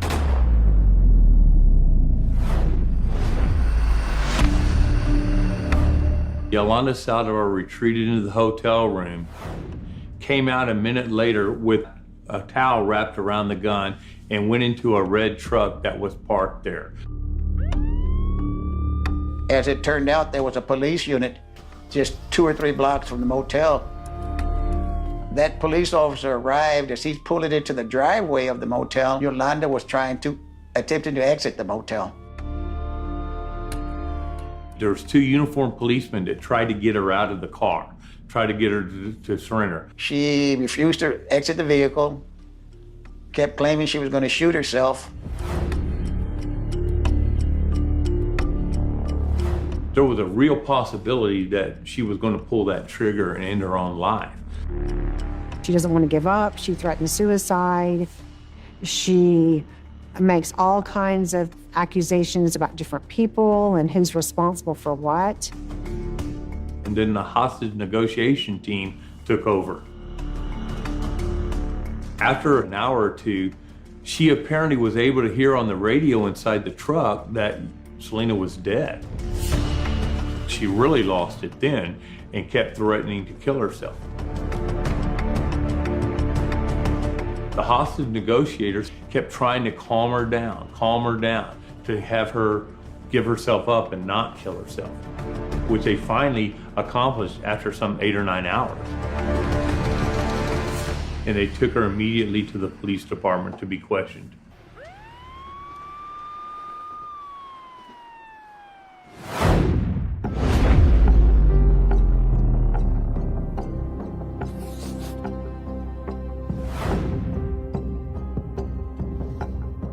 Yolanda kept claiming she did not mean to do it, that it was an accident, it shouldn't have happened.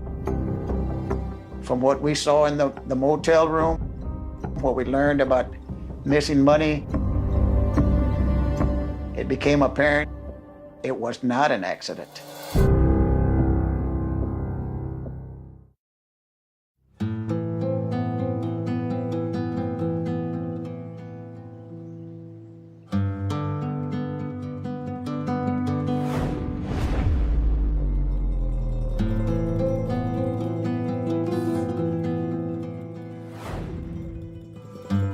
This lovely, beautiful, talented, up-and-coming star who everybody loved had been taken away at the age of 23. Nobody could understand that. It has to be a devastating loss. The community took it as a loss. We lost a great person, a fantastic person, and that's just a tragedy to lose somebody like this. 50,000 people at least showed up to pay respects to her when she died. And I think the thirst from her fans for some justice and sometimes vengeance I think was incredible.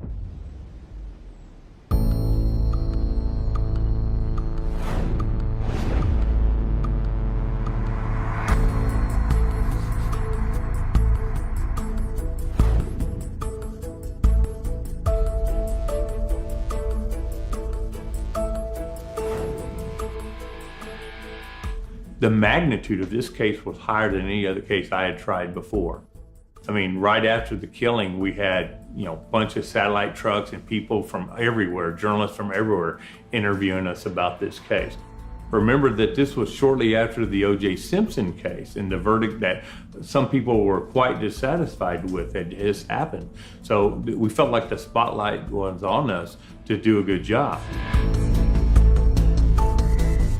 The pressure is that when you have someone that iconic, then any mistake you make is going to be highlighted. Everybody's watching, so the pressure is immense. The biggest challenge in the investigation was to prove that Yolanda Saldivar committed murder. Not that she shot Selena. Everybody was aware of that, but she committed murder, that it was not an accident. In a homicide, you have to prove an intentional killing. It couldn't have been an accident. In this case, it was clear to me that it wasn't an accident because of what she had done before and after the killing.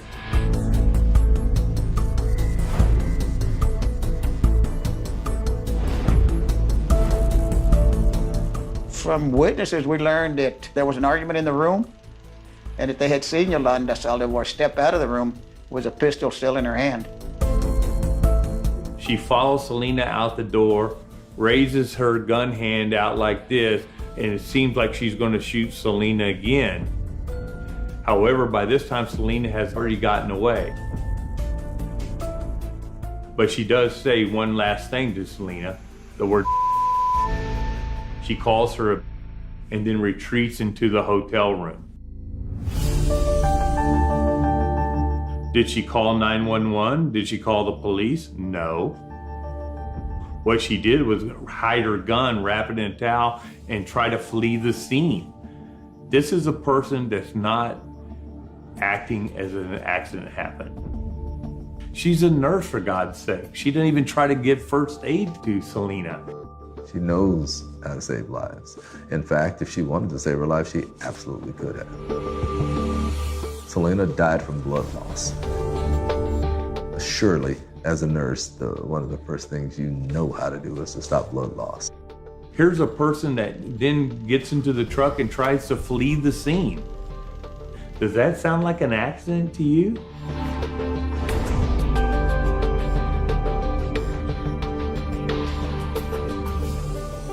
It was very important that we learned that Selena had mentioned the name of the person that shot her. She was able to identify that individual. Selena was the best witness. I mean, she named her right before she died as the person who had shot her.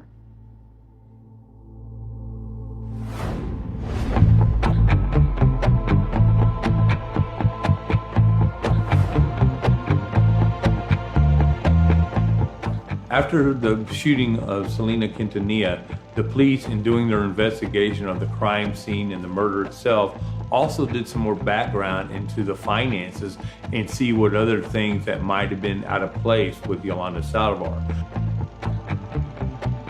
The detective was able to find certain areas of financial improprieties in there, where, say, a radio station had been paid so much money, but Yolanda kept a cut of it. Somebody was supposed to get so much money, but Yolanda kept a cut of it. So there was a lot of discrepancies in the amount of thousands of dollars.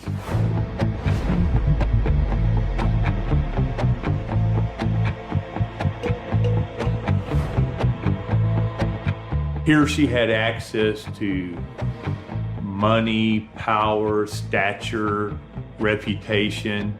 But when Selena fired her and Selena walked out that door, Yolanda Saldivar's life walked out that door, and she couldn't handle it.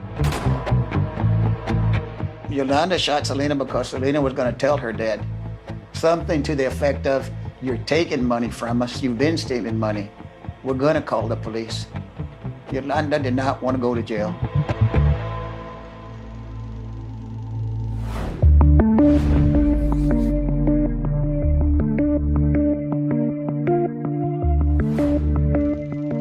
She began working for a private dermatology clinic, and that went well at the beginning. But ultimately, her employer began noticing that some of the books were not exactly lining up. The office manager had been on leave for several months, taking care of her sick mother.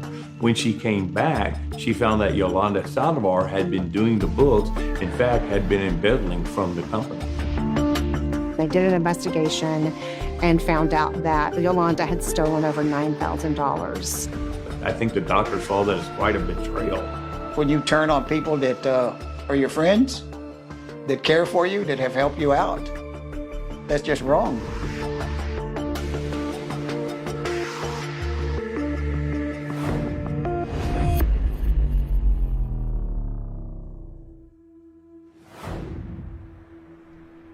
The nurses come out and basically say, you know, we examined Yolanda. We don't see any physical evidence of any kind of sexual assault.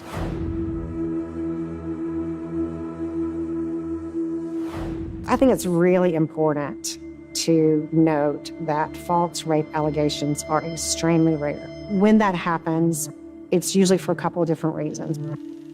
It's kind of a manipulative attempt to be seen as a victim. I certainly think in Yolanda's case, it was also a diversion. So this is going to take the focus off of all these other issues we have between us, and this is going to unite us in terms of me being a sexual assault victim and you being a friend who's supporting me during this time. Yolanda had really taken a big gamble by reporting this rape, and Selena felt incredibly betrayed and hurt by this. Selena had been given Yolanda Saldivar the benefit of the doubt, but could no longer do so because she was telling too many stories. Selena knew she was going to fire her, and by this time, Yolanda Saldivar knew it too.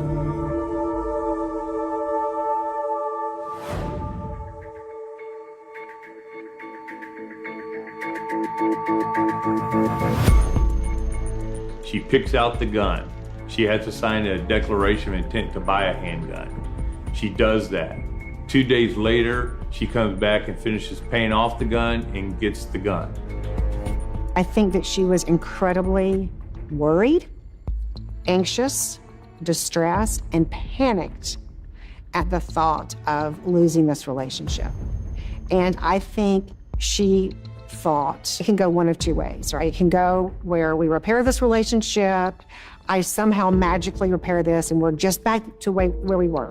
Or our relationship ends and I am going to do something drastic. I am not going to allow Selena to walk away from me. Yolanda Saldivar may not have been a physically imposing person, but when you have a .38 gun and you have hatred for somebody, bad things are going to happen.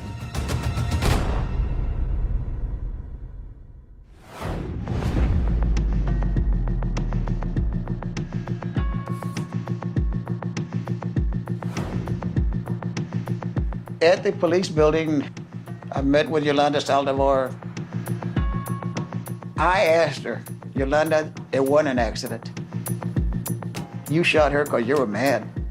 You shot her out of anger because you were about to get caught stealing money. And in Spanish, the term is fue de coraje. To me, that means it was because out of anger, out of rage. She put her head down, started to cry a bit, and nodded yes, and told me in Spanish, sí, señor, yes. I then stated to her, I remember this, Yolanda, that's very important. We need to get it in your statement. We need to put this down.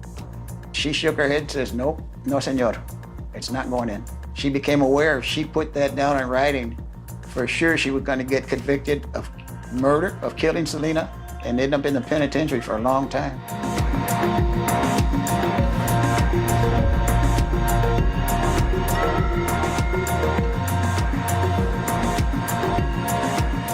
We knew it wasn't an accident.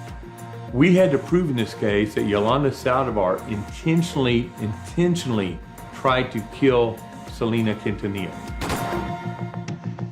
That was a thing that we had to prove beyond a reasonable doubt.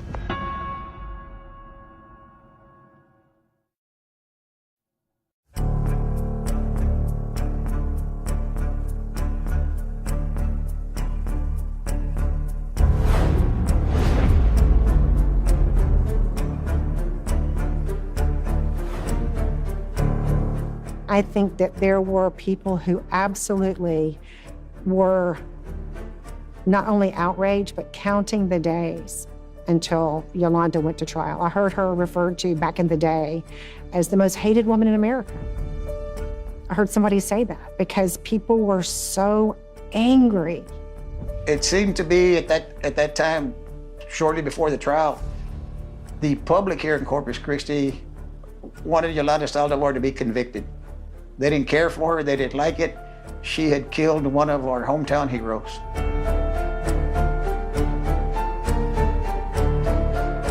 Prosecution argued that Yolanda had systematically planned to murder Selena. And they talked about the gun, the fact that she had called her over that day and asked her to come alone, the fact that Selena was shot in the back, the fact that witnesses reported seeing Yolanda as Selena is leaving, walk out the door with her gun raised again to Selena and calling her a Despite her so-called love of Selena, the last thing she says to her best friend is I mean, those are the keys that I harped on with the jury to show that this was an intentional killing and not an accident. The defense's argument was that it was an accident, that she had intended to kill herself and that she had a gun in her purse, and that when Selena came to see her and they were talking, she became very distraught and became so distraught that she picked up the gun and she put it to her head. And that Selena was trying to kind of wrestle the gun away from her or take it away from her, the gun accidentally goes off and shoots Selena.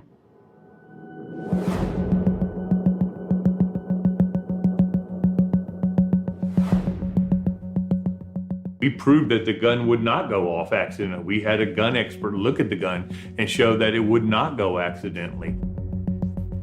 Yolanda Saldivar stared stone-faced. When the evidence came in front of her, the witness came in front of her, she was impassive.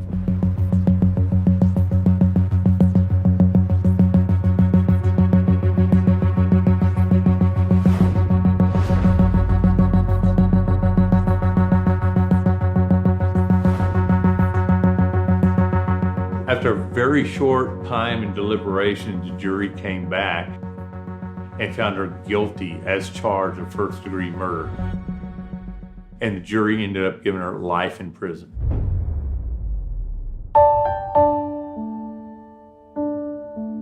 When the judge imposed the sentence on her after the judgment of the jury, Yolanda Saldivar did not visibly react. Yolanda never showed remorse. She never apologized, to use that word, for shooting Selena. It felt good to get a guilty verdict, to know that we had done the right thing, that we were correct in our investigation.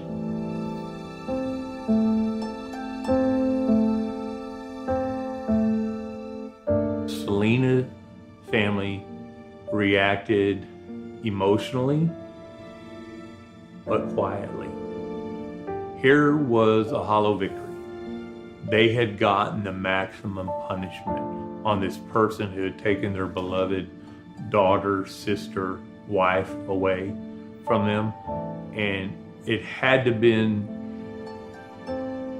a good feeling, but it's hard to feel good about a sentence when you know your loved one will never come back.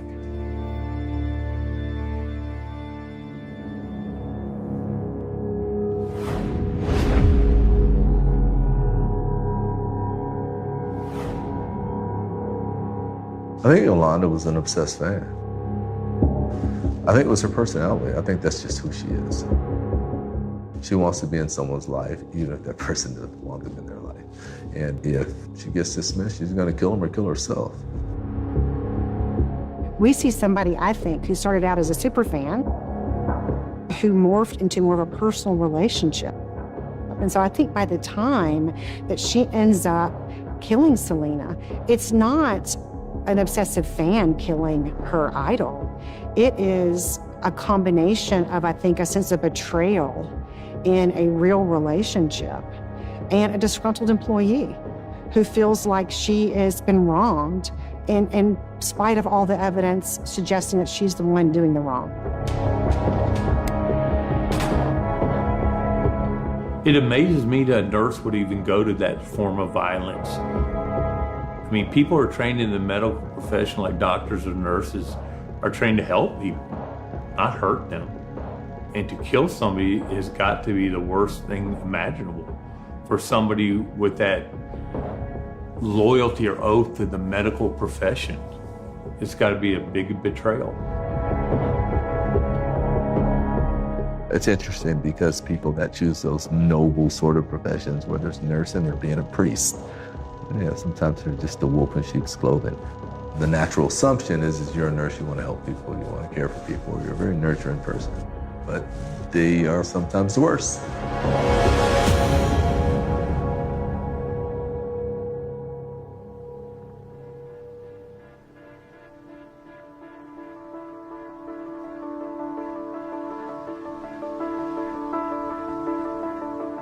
The loss of Selena to her family is immeasurable. Her family has the most precious thing taken away from them. The pain in her heart is indescribable. To the people that know Selena, what has been lost is her smile, her courage, her kindness to the community. People miss that. To this day, they still enjoy her music. In 1995, after she died, her family started a foundation. The mission of this foundation is to really help children and help them develop and be the person they're meant to be. And I love the fact that one of their lines is, to help children sing whatever song they're meant to sing.